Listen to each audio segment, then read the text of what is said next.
The camera clicked with a hollow finality. A puff of chemical air drifted through the open doorway of Green and Deller's photography studio, catching in the cool breeze of early spring. Outside, the light fell clean and steady on the brick wall behind the two men, Thomas and Edward Kinsley, who stood stiffly, their shoulders nearly touching. Neither brother smiled. That was expected in 1880. Smiling blurred the image. The photographer, a wiry man named Harold Deller, had instructed them to hold still for 11 seconds. Thomas did so without complaint, chin slightly raised, his eyes direct. Edward, slightly shorter, blinked more often, hands twitching as if unsettled by something only he could feel. From behind the lens, Harold stepped back. "That's it," he muttered, capping the plate. "Good light. Steady exposure." The assistant, a boy no older than 17, nodded and reached for the dark slide. "Feels colder than it should," Edward murmured suddenly, looking toward the sealed studio window. "Even with the sun." Thomas shot him a look. "Stand still, Ed." "It's done now." But Edward didn't answer. His gaze lingered on the brick wall behind them, where the sunlight should have cast their shadows in the same direction. Yet, even before the plate was developed, something felt off. Harold noticed Edward's unease but said nothing. Odd behavior wasn't new in this line of work. People got nervous in front of a lens. But when the image emerged hours later in the chemical tray, a silence fell over the room. There they were, Thomas and Edward, side by side, stiff and unsmiling. The resolution was sharp, clothing clean, brick pattern flawless, but it was the shadows, those long, ink-like silhouettes that pulled every breath from the room.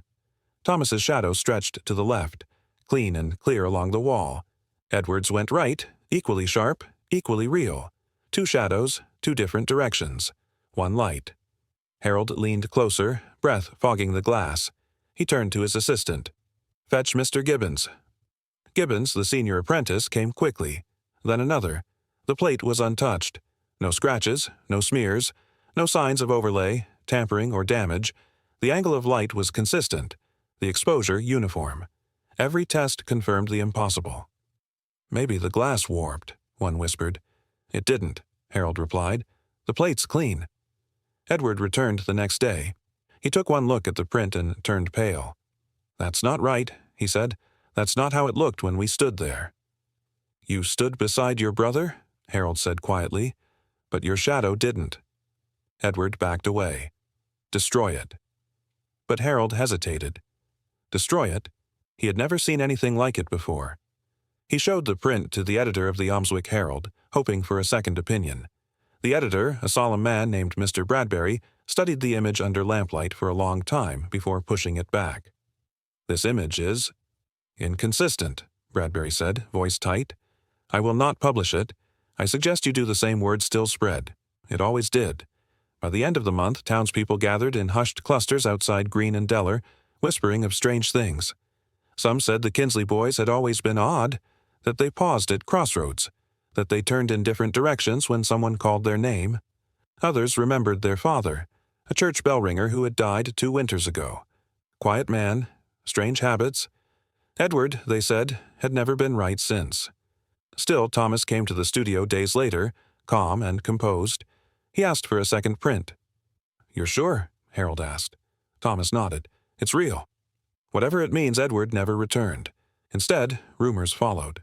That he had torn up his copy, that he had quit his job at the textile office without warning, that he walked alone now, at dusk, on the far edge of town, always with his back to the road, always facing the wrong direction. Some dismissed it as small-town nonsense, but others whispered what they dared not say aloud, that the photograph had captured something it shouldn't have. Not a trick of the light, not a fault of chemicals, but something deeper, a fracture, a split. Two brothers standing side by side, yet not in the same place. Years later, in 1921, archivists re-examining old studio plates rediscovered the image. The emulsion had held. The shadows had not shifted. It was still as wrong as the day it was taken. No retouching, no mirror, no explanation. And still, in the records of the Almswick Constabulary, a sealed file remains. Faded ink on the cover reads only, Case File Number 44B. The final note inside, written in a steady but uneasy hand, summarizes what no one could explain. The shadows, they said, had turned their backs on one another. The photograph had already begun to circulate in whispers by the time the vicar found the marginal note. A thin fog hung low over Almswick the morning Reverend Charles Langford opened the register of St. Bartholomew's Church, flipping absent-mindedly through the vellum pages as he prepared for Sunday's readings. He paused, his breath catching, as his eyes landed on an entry written in a narrow, slanted hand. The brothers avoid dusk. He blinked, unsure if the line had been added recently or had always been there, nestled in the margins of a baptism record. The date matched a March entry from 2 years prior, long before any photograph, long before any talk of unnatural shadows. From that moment, Reverend Langford couldn't stop watching them. The town had seen them before, of course. Thomas and Edward Kinsley, modest, cleanly dressed, polite. They worked as clerks in the office of Harrow and Bellamy Textiles near the railway. Most considered them ordinary, if a bit stiff in conversation, always walking in perfect step, never smiling too much. But something had changed after their father's death in the winter of 1878. George Kinsley, the bell ringer for St. Bartholomew's, had passed quietly from pneumonia, and the brothers withdrew, shuttering the front windows of their home and speaking to no one but each other. No one noticed at first, until they began walking home from work by different roads, until they refused to meet eyes at the market stalls, until the village children, playing in the square, whispered that one of the Kinsley brothers always walked with his back to the setting sun, no matter how the roads turned. It was Thomas who booked the sitting. On the 12th of March, 1880, just after noon, he stepped into Green and Deller's studio on Cobbler's Row, 2 shillings in hand, and asked for a formal portrait of himself and his brother. "We'd like the warehouse wall in the background," he told Mr. Deller, adjusting his gloves. Midday, no flourishes, just the 2 of us, plain. The assistant, young Geoffrey Wren, made the note in his journal with a smudge of ink. When asked why the industrial wall, Thomas simply said, "It's where we belong." But Edward hesitated. He arrived late that day, pale and unshaven, his coat collar turned high despite the fair weather. He looked over his shoulder twice before stepping into the studio, Geoffrey would later recall in a deposition. And when the light was tested, he turned to the window and muttered, "The air chills, though the window is latched." Thomas steadied him with a firm grip to the elbow. "Stand still." "It will only take a moment." Geoffrey thought it odd that neither brother looked at the other once during the session. The photograph was developed that evening. The plate had held steady for 11 seconds, perfect exposure time under the clear March sun. No clouds, no mirrors, no lanterns. When the print was lifted from the solution tray, Margaret Elvey, the studio's senior apprentice, let out a sharp gasp. "Mr. Deller," she whispered, holding the wet image at arm's length, "they're casting opposite shadows." It was true. Thomas's shadow stretched to the left, toward the uneven cobblestones. Edward's stretched right toward the brick wall. Same time, same light, same camera. The town didn't understand at first. The studio chalked it up to mishandling of the plate and prepared to discard the copy, but the anomaly stuck like a thorn. Thomas requested 3 prints. Edward took none. Within days, whispers turned to tension. A bootmaker claimed he saw Edward walk past the church bell tower twice, once before the hour, once just after, but on opposite sides of the road. A delivery boy said Thomas had scolded him for calling out Mr. Kinsley, claiming it was rude to shout when one man had already passed. At the Harrow and Bellamy office, Edward stopped attending work altogether. Dr. Wilton Harrow, whose office ledger was recovered decades later, had written, "Edward complains of headaches, worse in mirror-lit rooms. He refuses quinine." Voice distant, as if delayed neighbors whispered now when the curtains didn't open at dawn. By late March, the town was uneasy. The Almswick Herald refused to publish the photograph. Their editor, Mr. Fenswick, wrote in private correspondence, "Image inconsistent. Not to be trusted." Shows division, where light should unify Green and Deller, fearing scandal, attempted to retrieve and destroy the prints. But one remained in circulation, quietly passed between tavern owners, constables, and curious scholars who arrived by train from Leeds. "It's not the image that unsettles me," said Constable Leonard Price during a village meeting. "It's that the brothers seem to be living it out now. Every day more misaligned." The final blow to rational explanation came not from a scientist, but from an old man on Chapel Lane. He claimed he'd watched the brothers approach a crossroads in silence. Each took a different path without speaking. When he called after them, Thomas turned to the right. Edward turned to the left. At the same moment. Not opposite directions of thought, opposite realities. Back at the church, Reverend Langford reread the register. The brothers avoid dusk. He now understood the note. He had seen them pass his garden gate the night before, walking apart. Edward's face, he recalled, had been turned not toward the setting sun, but away from it, his long shadow reaching eastward, against nature itself. And Thomas. He had hurried on, eyes forward, casting a proper shadow. A lonely one. There was no comfort left in explanations. Astronomers confirmed the sun had been at 47 degrees on 17th March. Weather records showed skies perfectly clear. There was no optical angle, no paving stone slope, no faulty camera lens to explain the contradiction. The photograph remained unaltered. The shadows remained opposed. And Edward Kinsley, last seen on the western road at dusk, would never again walk through town at midday. The photograph became less artifact, more indictment of the known world. The shutter clicked. A long 11-second exposure, frozen in chemical silence. Thomas Kinsley didn't blink once. His posture was rigid, a subtle defiance in his squared shoulders and tightly clasped hands. Edward, standing just a half-step behind, had already shifted once, enough to warrant a stern glance from the assistant, George Wren, who stood near the brass-bound studio timer, notebook in hand. The air inside the Green and Deller photography studio had felt unusually cold for a March afternoon. Sunlight streamed clean and sharp through the skylight above, spilling over the worn wooden floor and onto the Kinsley brothers as they posed against the brick backdrop. "The air chills, though the window is latched," Edward muttered under his breath.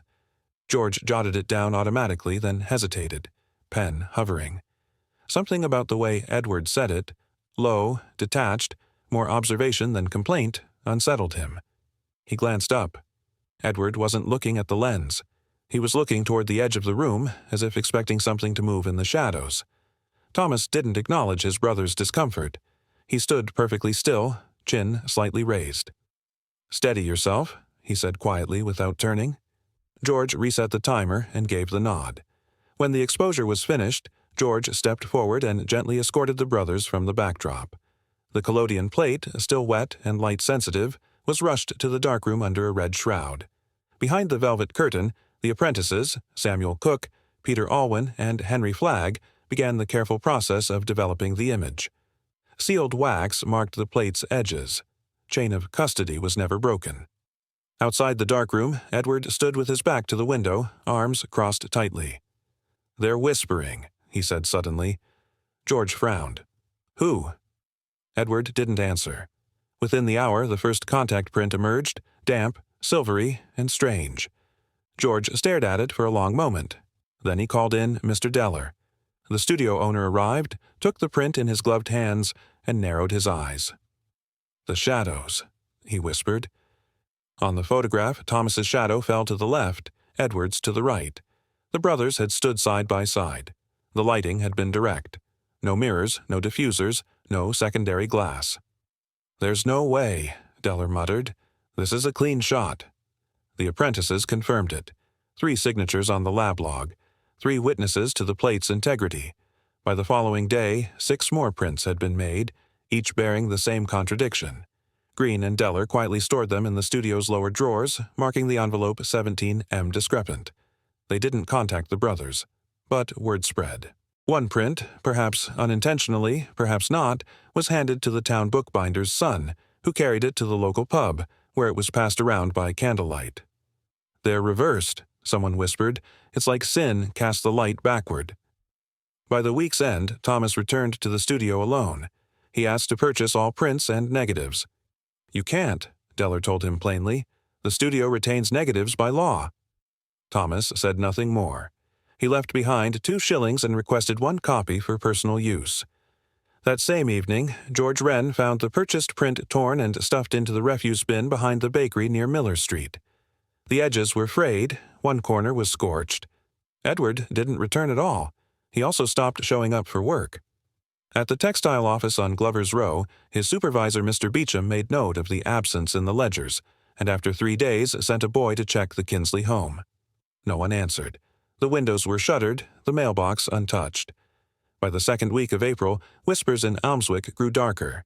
A young chimney sweep named Jonas reported seeing Edward at dusk near the north churchyard, walking with hurried steps, alone, yet keeping pace with someone beside him. He turned corners where no road bent. He paused at closed gates and turned as though hearing a voice call from behind, though no one had spoken. Another boy, Bramley Croft, claimed he saw both brothers walking near the abandoned foundry. "But they turned opposite when I called to them," he said, eyes wide, like one was walking backward in time. At first, the constables ignored these sightings. Then a letter arrived at the Almswick Herald, addressed anonymously. It contained a print of the photograph. The editor-in-chief, Harold Penley, examined it once, then locked it away in the bottom drawer of his desk. In his notes, found years later, he had written, "Image inconsistent, not to be trusted. Return to sender. Too clean. Too wrong." The town's mood shifted. More sightings trickled in. One man swore he saw Edward's reflection in a puddle, but the reflection moved before the man himself did. Inside Green and Deller, George Wren began having difficulty sleeping. He'd dream of glass plates clinking like teeth in the darkroom drawers. Once, he swore he saw his own shadow twitch the wrong way before he turned. Late one night, Thomas Kinsley returned. He stood outside the studio for nearly 20 minutes, according to the night watchman, before finally entering. He requested to speak with Mr. Deller alone. "What was captured that day," Thomas said quietly, "must not be printed again." Deller watched him closely. "Why?" Thomas didn't answer. He only placed a small metal crucifix on the table, beside a folded letter. "Edward has changed," he said at last. "He won't speak. Not to me, not to himself." Outside, the town clock struck midnight. The conversation ended. That was the last recorded visit by either brother to the studio. 2 days later, Edward was seen walking at the edge of the northern woods. A farmer, retrieving his ox cart from the ditch, watched as Edward moved along the tree line, but his shadow walked ahead of him. And every time someone saw the brothers in passing, they noted the same detail. They never stood side by side again. Not in church, not in town, not even near their home. When one passed, the other turned. What the plate showed once, the townspeople began to murmur, the town now feared it was beginning to live. The petition reached the constable's desk on a gray Monday morning, the ink still wet from the signatures of 43 townsmen and merchants.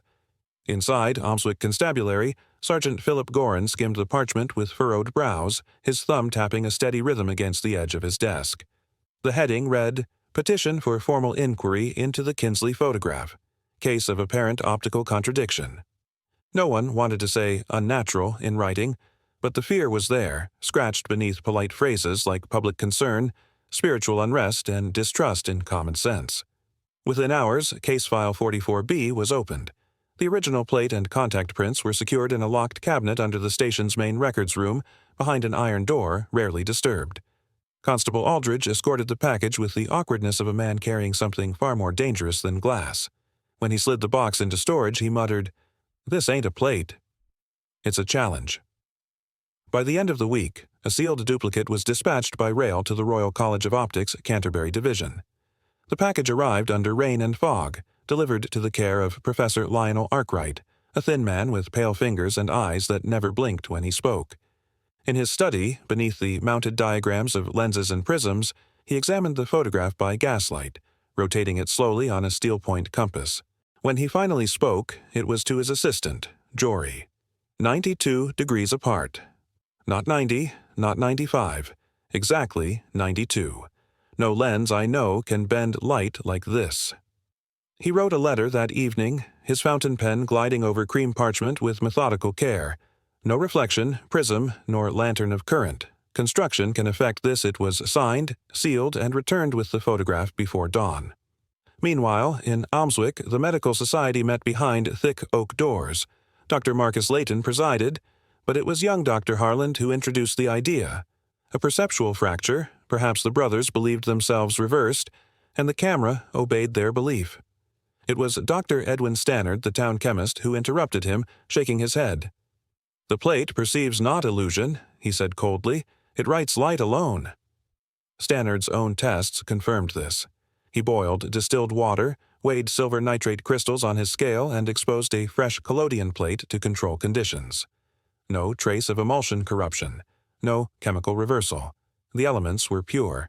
The materials obedient. Only the Kinsley plate defied. Word traveled fast.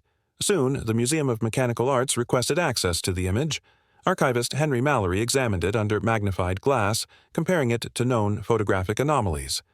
In his report, catalog card number 711B, he wrote only one phrase: a singular impossibility. Each authority that examined the photograph expected to dismiss it. Each emerged with a deeper frown, a slower breath. The deeper they measured, the less firm the ground became. Sergeant Gorin noted the contradiction in his daily log. Solar azimuth calculations inconsistent by 41.6 degrees. Clear skies reported, no clouds, sun's position verified, shadows unaccountable.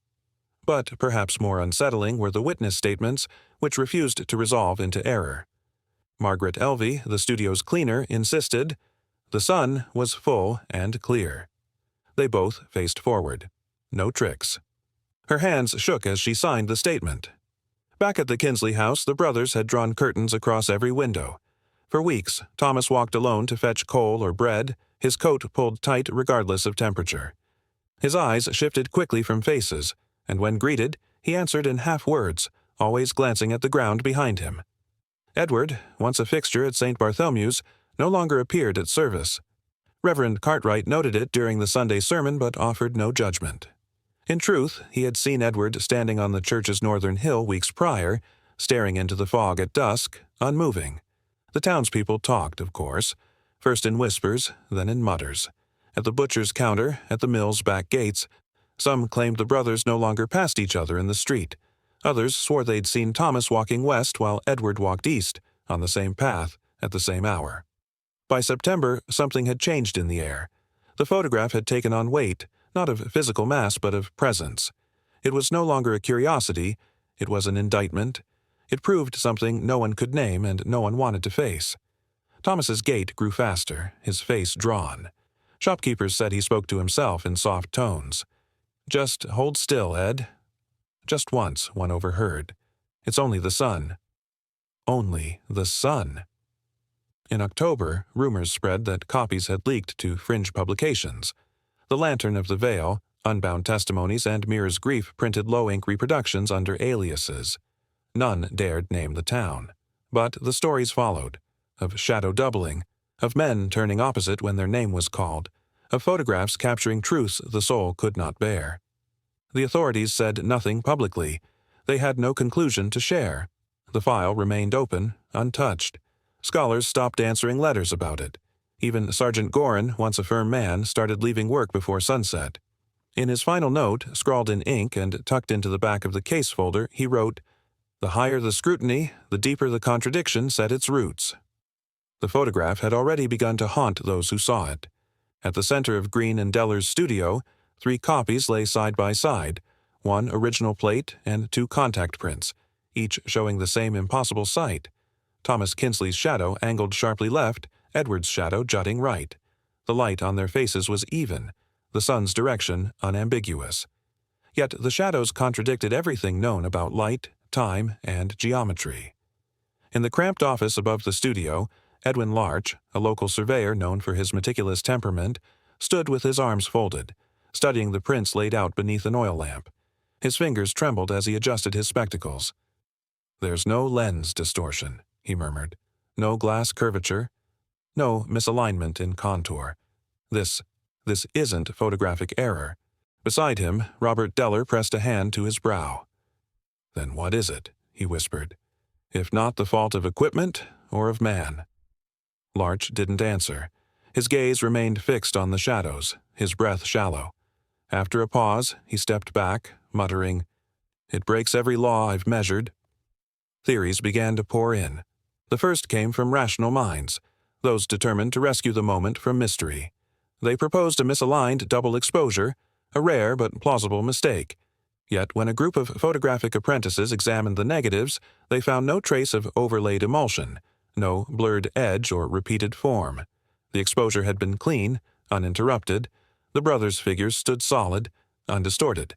No second image bled through, and even if such an error had occurred, it could not account for the precise mirror-opposite directions of the shadows. The procedural theorists followed. They claimed it was a hoax, a clever bit of showmanship by a bored assistant seeking attention. The accusations grew pointed. Gilbert Wren, the young man who had recorded Edward's unease during the session, was summoned before the town recorders. Under oath, he declared, "I touched neither the lens nor the plate. I sealed it myself, and I watched the light. It came from the east. That shadow should not be his voice had shaken by the end, eyes wide as if afraid the shadow might appear in the room itself." Meanwhile, Edward Kinsley had not returned to work. His supervisor, Mr. Cavell, wrote to the authorities, "Mr. Kinsley appears ill, perhaps distressed. His brother reports no illness, but refuses to speak at length." And in town, the third theory spread, quietly and only in back rooms at first. It was whispered in apothecaries, in bakeries at dawn, in the quiet corners of the Church of St. Bartholomew's, that Edward had become unstuck in time. Men like Thomas Bray, the village cobbler, spoke of mirror spirits and fractured hours. "When you call the boy," he told a friend one evening, "he turns the other way." As if the voice don't reach him straight, others recalled Edward's aversion to dusk, how he sometimes stood frozen at street corners as though unsure which way to step. Clerics warned against such talk. Reverend Calder of St. Bartholomew's preached sternly one Sunday, "A shadow turned backward is no mark of sin, but of confusion in our hearts. Do not let fear make phantoms of facts." Yet those who had seen the photograph found little comfort in sermons. The paving stones behind the brothers were examined next. Rationalists insisted perhaps the tilt of the ground or an irregular surface had bent the light. But the street inspector, Marcus Leary, brought in a measuring frame and declared, "Level across. Mortar consistent. No drop that would affect angles of shadow by more than a fraction," and then came the letters. Dozens arrived at the Almswick Herald, most unsigned. Some accused Edward of orchestrating the entire affair to gain notoriety. "A trickster, no doubt," one read, "the type who reads too many serials and dreams of London fame." But those closest to Edward knew the opposite. He had reportedly destroyed every print he was given, burned them in his hearth, and refused to speak of it again. If this was a performance, it was one he loathed. Still, those convinced of deceit called for a re-examination of Green and Deller's operations. A formal complaint led to a second inquiry. Each plate was tested for chemical tampering, each assistant re-interviewed. The results were consistent. The plates were pure. The development logs were complete. No contamination, no cut glass, no staged lighting. And so the uncanny theory began to gain ground. Among its early advocates was Dr. Lionel Arkwright, a lecturer in light theory who had been sent the image by a colleague. In a letter now preserved at the Museum of Mechanical Arts, he wrote, "I fear we are not looking at error, but at rupture. The kind one reads of in ancient tales when a man's reflection misbehaves." He cited rare accounts from continental folklore of the doubled man, whose image and shadow slowly rebel against the body. Arkwright's letter was dismissed publicly, but photocopies circulated in occult societies by spring. In the Kinsley household, the impact deepened. Thomas was seen less often, and always alone. On one occasion, a chimney sweep reported seeing him pause in the lane near their home, stare at the pavement, and whisper, "Not again. Not again." The boy swore. Thomas had tears in his eyes. Inside the house, neighbors heard no music, no laughter, not even footsteps from the second floor. Only the occasional thud of a chair being moved, or the slow, deliberate squeal of a window latch. When asked about Edward, Thomas would say only, "He's tired," before retreating indoors. The debate among scholars reached its peak in autumn. Letters to the Journal of Provincial Optics continued with fervor. Arguments raged. Was this a singular failure of our understanding, a trick of forgotten alchemy, or something older still, something beyond inquiry? One letter, unsigned but dated 14th of September 1880, stated, "It is not the brothers who are divided. It is the world around them that has bent by October. Clergy were warning of omens. Brother turned against brother. Light refusing unity. A sun that could no longer be trusted to shine straight. And in all this the photograph remained, locked in the constabulary's file 44B. Studied by many, understood by none. Every attempt at explanation became another layer of contradiction. Each camp, rational, procedural, uncanny, dug deeper into its trench. No side found ground solid enough to stand upon. The longer the image endured, the less it felt like a record of a moment and more like a wound on the map of the town itself. And in the quiet of Green and Deller's attic, where a final print was hidden behind a stack of ledgers, the last assistant left a note on the back of its frame. Scrawled in ink and barely legible, it read, "Every explanation fell short, leaving only the shadow that would not align." The pounding came just after midnight. 3 constables from the Almswick Town Watch forced their way through the wrought iron gate of the Kinsley home, summoned by breathless neighbors who'd reported hearing a scream too sudden to be human. Rain had not fallen, but the cobbled street shimmered as if wet, and the air bit at their collars like winter had arrived early. The men exchanged wary glances before Constable Harrow, the eldest, raised his gloved fist and rapped again on the Kinsley door. No answer, no sound, no light within. "Open up, Mr. Kinsley," Harrow called, his voice steadier than he felt. "Constabulary's here. We've received complaints." Still silence. He nodded to the others, and together they forced the oak door open with a groaning creak that echoed far too loudly for so still a night. The interior was freezing. Frost clung to the inside of the window panes despite the embers still faintly glowing in the hearth. A lamp on the end table sputtered, its flame bowing side to side though the air stood still. Shadows rippled unnaturally across the wallpaper, not shifting with the light but pulsing, faintly breathing. Constable Harrow stepped into the parlor first, eyes narrowing. Something's off. The bookshelves lining the far wall trembled slightly, though no one had touched them. One by one, thick volumes toppled to the floor as if plucked invisibly. The grandfather clock struck 3:17 a.m. with a low, metallic clang, and at the very moment of its final chime, the entire room shuddered. A book slammed down near Harrow's foot. He jumped. "Enough games, Kinsley," he shouted. "Reveal yourself now, or we'll search the entire house." A moan, soft and broken, drifted from the window. Constable Merrill, youngest of the 3, crossed quickly and knelt. "Sir." "It's Thomas Kinsley." Thomas lay crumpled near the glass, one hand open toward the window ledge, the other clenched around a photograph. His face was pale as parchment, eyes wide open and locked on something beyond the glass, something not there. Harrow bent low. "Pulse?" "Faint, but present." Merrill's voice shook. On the armchair beside them sat a wool coat. It was Edward's, recognizable by the initials stitched beneath the collar. The fabric was still warm, as if its owner had vacated the seat just moments before, and yet no other person was in the room. Constable Blythe stepped toward the wall across from the hearth, then froze. "Sir." His voice dropped to a whisper. "There's a shadow." They all turned. On the parlor's far wall, a single upright silhouette stretched unnaturally long, cast as if by a man standing directly in front of it. But no one stood there. The shadow remained still, poised mid-step, one arm raised at a curious angle as if frozen in the act of reaching. Its head tilted faintly toward them. It was crisp, sharp, perfectly formed. "I swear it just moved," Blythe said, eyes widening. "Nonsense," Harrow muttered, but even he didn't believe his own tone. He approached slowly. The smell hit him first, burnt wood, but with no source of fire. The faint scent of scorched varnish, heavy in the air, coated the tongue.